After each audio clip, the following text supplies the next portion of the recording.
On a quiet evening, Arian sat alone on a deserted beach, the weight of his failures pressing down on him like an invisible force. His startup was failing, his relationships were strained, and no matter how hard he worked, success seemed to slip further away. He had always believed that relentless effort and struggle were the keys to achievement, yet here he was, exhausted and lost. As he stared into the waves, an old man approached, his presence strangely calming, as if he carried the wisdom of the universe itself. "You seem troubled," the old man said, his voice steady and knowing. "What if I told you that success isn't about struggle, but about harmony?" Arian looked up, skeptical yet intrigued.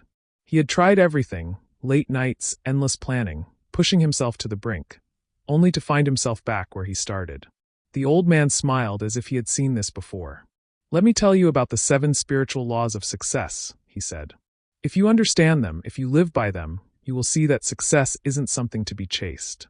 It is something that flows naturally to those who align themselves with these laws, just as the river finds its way to the ocean."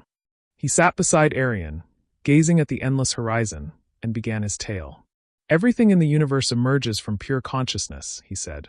"This is the realm of infinite potential. Just as the stars above exist without effort, so too does your true self.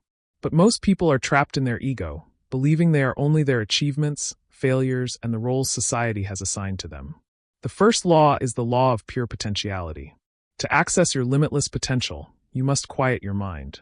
In silence, in meditation, in the stillness of nature, you reconnect with your true power. The moment you detach from external validation and turn inward, creativity, wisdom, and abundance begin to flow effortlessly." Arian listened intently, for the first time realizing how disconnected he had been from himself, always chasing something outside, never pausing to listen to the voice within. The old man continued, picking up a small shell and placing it in Arian's palm. "The second law is the law of giving. Life is based on the law of circulation. Whatever you give, love, knowledge, kindness, returns to you multiplied.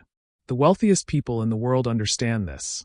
Success isn't about taking, it's about creating value for others. Money, happiness, and success are all forms of energy. If you hoard them, you block the flow. But if you give freely, you allow abundance to circulate back to you in unexpected ways." Arian had always thought of business as competition, a race to get ahead. But suddenly, he saw it differently. What if success was not about acquiring, but about contributing? What if his failures were not due to a lack of effort, but a lack of giving? As if reading his thoughts, the old man smiled and continued. "Every action you take creates ripples in the universe. This is the law of karma. Nothing happens by chance. Your current reality is the result of past choices. If you don't like where you are, choose differently. The universe is not punishing you, it is simply responding to the energy you put out." Arian felt a sudden clarity. He had been blaming circumstances, but now he saw that he had created his own obstacles through impatience, fear, and short-term thinking. The old man gestured to the river flowing nearby. "Look at the water. It moves effortlessly, never resisting, never forcing. This is the law of least effort. Nature functions with ease, and so should you. Struggle is not the path to success, alignment is. Birds do not try to fly, they simply do. Flowers do not struggle to bloom, they just open. When you resist life, you create friction. But when you accept things as they are and move with the current, everything flows smoothly." Arian had spent years believing that success required relentless struggle. But what if it didn't? What if success was about finding joy in the process rather than fighting against life? The old man's eyes twinkled as he continued. "The law of intention and desire states that whatever you focus on expands. Your thoughts shape your reality.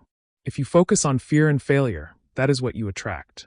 But if you set a clear intention and release doubt, the universe rearranges itself to bring your vision into reality." He instructed Arian to close his eyes and visualize his ideal life, not with desperation, but with certainty. As Arian imagined himself thriving, a deep sense of peace settled over him. "But here's the paradox," the old man said. "To truly receive, you must be willing to let go. This is the law of detachment. When you desperately cling to an outcome, you create fear, and fear blocks success.